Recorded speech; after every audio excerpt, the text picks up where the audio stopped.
In the endless dunes of Arrakis, where the sand whispers secrets older than empires and the sun scorches all weakness, a storm begins to form, not of wind or flame, but of fate. Paul Atreides, once heir to a noble house, is now a man stripped of title, power, and the illusions of youth. He walks the desert not as royalty, but as a fugitive, his legacy buried beneath betrayal and blood. His father is gone, his people scattered. Yet the desert does not see a fallen prince, it sees something else entirely. As he and his mother, Lady Jessica, are taken in by the Freemen, they enter a world defined by discipline, survival, and unspoken codes. Life beneath the surface is stark but sacred. Every drop of water, every grain of spice, every decision, it all matters.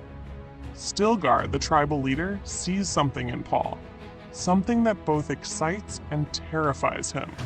Chani, a fierce Fremen warrior, sees a stranger, someone caught between prophecy and reality. Her gaze pierces him, not with hatred, but with warning. Do not pretend to be what you are not. Yet prophecy clings to Paul like sand to skin. The Freemen speak in hushed tones of Elise and Al-Gaib, a voice from the outer world who would lead them to freedom. Paul doesn't claim the role, but the desert begins to answer him anyway. Visions come, of fire, of war, of love, and of loss. Jessica knows her role must shift. To protect her son in this harsh world, she embraces the old ways of the Bene Gesserit. She undergoes the spice agony, the ritual of the water of life, poison, death for any untrained mind.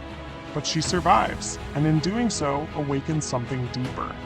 Not just within herself, but within her unborn daughter. Alia, still in the womb, becomes sentient, her eyes not yet opened, yet filled with centuries of memory and voices of the past. It is unnatural, it is powerful, and it is dangerous. Paul trains in secret.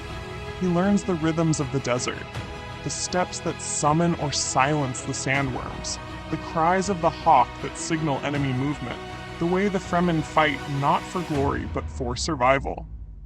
Each lesson is more than skill, it's transformation. He sheds the skin of nobility, he becomes one with the land, but far from the Sietch, power festers. The Harkonnens hold Arrakis once more, but it's not just the brutish Rabban who rules now. The Baron, swollen with decadence and cruelty, introduces his nephew Feyd-Rautha, a predator with the charm of a prince and the soul of a snake. Feyd is a performer of death.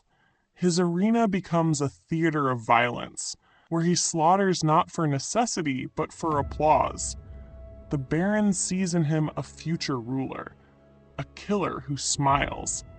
In the shadows, the Emperor Shaddam Corrino grows restless. The spice flows again, but unease fills the air. Whispers of a rebellion, of a desert messiah. He watches Arrakis from afar, but senses it slipping from his grip. The Bene Gesserit counsel caution, but their agendas remain hidden. For them, Paul was never meant to survive. And if he becomes the Mahdi, he threatens the very order they've spent millennia crafting. Back on Arrakis, the bond between Paul and Chani deepens. What begins as resistance softens into companionship. She challenges him, grounds him, teaches him not just the ways of her people, but the meaning behind them. For her, survival is not about prophecy, it's about legacy. The Fremen do not need a savior. They need someone who fights for them, not above them.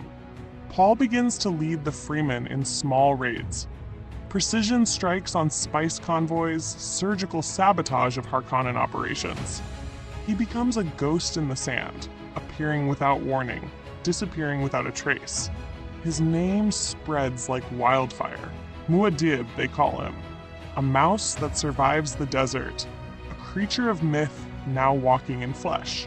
And still, he dreams of fire across the stars, of battles on faraway worlds, of fanatics chanting his name as they kill in it.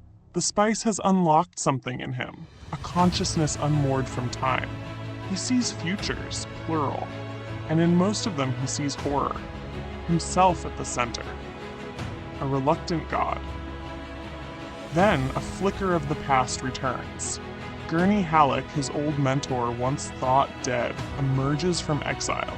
Their reunion is filled with unspoken sorrow and quiet resolve. Gurney sees not the boy he once trained, but a man with the weight of a galaxy pressing down on him. Together, they begin to plan a final act. A strike not just against the Harkonnens, but against the throne itself. But to challenge the Emperor, Paul must become more. He drinks the water of life, a death sentence for any man. But Paul's mind, already stretched by visions, cracks open completely. He sees every moment, every choice, every path. He sees the jihad that follows his rise. He sees Chani, loved yet lost. He sees his mother's fear. He sees Alia, strange and powerful. He sees himself, no longer a person, but a myth. With new clarity, he rallies the Fremen. A sea of warriors rises beneath the sands, their eyes burning with blue intensity. The worms, ancient titans of the desert, answer his call. They ride into battle not as men, but as forces of nature. The Harkonnen forces crumble. The Sardaukar, the Emperor's elite, fall in droves. The desert becomes a battlefield, and then a graveyard. Inside the fortress, Paul confronts the Emperor. The encounter is thick with tension. Paul, the son of a murdered duke, now stands above an emperor. He demands justice. He demands recognition. He demands marriage to Princess Irulan, not out of desire, but necessity. A claim to the throne, a seat at the table, a tool to unite a fractured universe. Feyd-Rautha steps forward. He knows this isn't about politics, it's about blood. He challenges Paul. The duel is savage. Each blow is a question. Who deserves to live? Who deserves to rule? Paul's blade answers. And Feyd, for all his training and cruelty, falls. The Emperor relents. Power passes. But the cost is steep.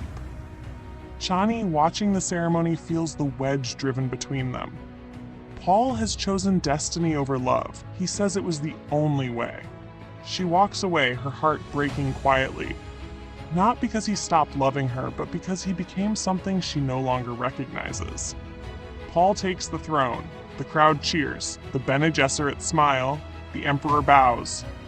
But in Paul's mind, there is no victory.